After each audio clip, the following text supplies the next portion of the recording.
महाराष्ट्रात झालेली पेपरफुटी, महिला सुरक्षेचा, ऐरणीवर हल्ला प्रश्न, वाढती गुन्हेगारी, ड्रग्ज हे तर प्रकरण आहेतच आहेत. सत्ताधाऱ्यांच्या समोरचे जणू सगळे प्रश्न आता संपुष्टात आलेले आहेत. किंबहुना प्रश्न नाहीत असं चित्र निर्माण करण्याचा सगळ्यांनी संगनमताने एक प्रयत्न चालवला आहे. महाराष्ट्रात झालेली पेपरफुटी, महिला सुरक्षेचा, ऐरणीवर हल्ला प्रश्न, वाढती गुन्हेगारी, ड्रग्ज हे तर प्रकरण आहेतच आहेत. परंतु पुणे, नाशिक, मुंबईला पावसाने झोडपून काढलं, पण त्याच वेळेला मराठवाडा आणि विदर्भ मात्र अजूनही पावसाच्या प्रतीक्षेत आहे. अमरावती आणि तिकडचा जो परिसर आहे तिकडे सोयाबीनचं बोगस बियाणं मिळाल्यामुळे शेतकऱ्यांच्या समोर एक नवाच पेच निर्माण झालेला आहे. मोशी चाकणच्या दुर्घटनेमध्ये जे 8 लोक मृत्युमुखी पडले त्यातल्या जबाबदार असणाऱ्या आयुक्त सूर्यवंशी, प्रकल्प अधिकारी संजय कुलकर्णी आणि company Antonie Lara renewable company या तिघांवर पोलीस अजिबात तक्रार नोंदवायला तयार नाहीत. कचऱ्यामध्ये जी लोक मेली त्यांच्यावर चर्चा ही हॉटेल सयाजी सारख्या 5 स्टार हॉटेलमध्ये मुख्यमंत्री आणि आयुक्त मिळून करतात आणि या प्रश्नांवर त्यांना चर्चा करावीशी वाटत नाही. किंबहुना या सगळ्या प्रश्नांवरची चर्चा डायव्हर्ट करण्यासाठी ते नवा मुद्दा पुढे आणतात.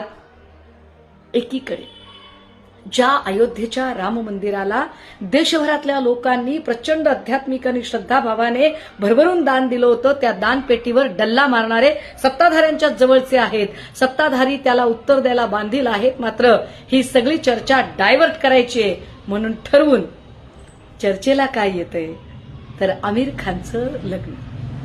अरे आमिर खानच्या लग्नात आमिर खानची आधीची पत्नी अत्यंत आनंदाने सामील झाली. तिचा कसलाच हस्तक्षेप नाही, तिची हरकत नाही. मुद्दा हा आहे की तिची हरकत नाहीये, तिचं ऑब्जेक्शन नाहीये. तरीही सत्ताधाऱ्यांना हा विषय चघळावासा वाटतो. ते का चघळतात? कारण इथल्या बर्निंग इश्यू, इथले जे दैनंदिन ज्वलंत प्रश्न आहेत त्या दैनंदिन ज्वलंत प्रश्नांवर चर्चा व्हावी असं त्यांना अजिबात वाटत नाही. त्यामुळे ते ठरवून रतीब लावतात बातम्यांचा. माध्यमांमधून सुद्धा महत्वाचे प्रश्न गायब करून रतीब दिला जातो तुम्हाला जात आणि धर्मावर आधारित चर्चासत्रांचा. तुम्ही ठरवायचे तुमचं हित नेमकं कशात आहे.